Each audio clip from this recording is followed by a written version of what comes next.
তোমরা তো ভাবছো আমি এরকম ন্যাকামির কেন পোজ দিচ্ছি। আজ পয়লা বৈশাখ, তাই চলে গেছিলাম ঘুরতে।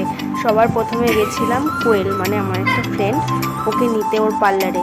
তো ওখান থেকে ওকে নিয়ে আমরা বাইকে করে, আমি, আমার হাজব্যান্ড, কোয়েল মিলে চলে গেছিলাম গোলবাজারে কিছু খেতে, ঘুরতে, যাই হোক। ওখানে চলে গেলাম একটা রেস্টুরেন্টে। ওখান থেকে নিলাম, তার আগে গেছিলাম মিও মোড়ে, ওখান থেকে দুটো পেস্ট্রি নিয়েছি। তারপরে ওখান থেকে একটা মিক্স চাউ নিয়ে চলে গেছিলাম কোয়েলের দোকানে। আমাকে আমার হাজব্যান্ড নামিয়ে দিয়ে চলে গেছিলো ওর দোকানে। তো ওখানে কোয়েলের দোকানে পুজো ছিল, তো আমাকে একটা লাড্ডু দিল, তাই লাড্ডুটা খেলাম, প্রসাদটা খেয়ে তারপর চাউমিনটা একসাথেই নিলাম।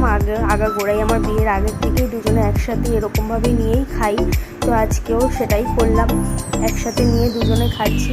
তারপর ও কোয়েল আমাকে বললো যে তোকে আইলাইনার পরলে ভালো লাগে না, তোকে কাজল পরলেই ভালো লাগে।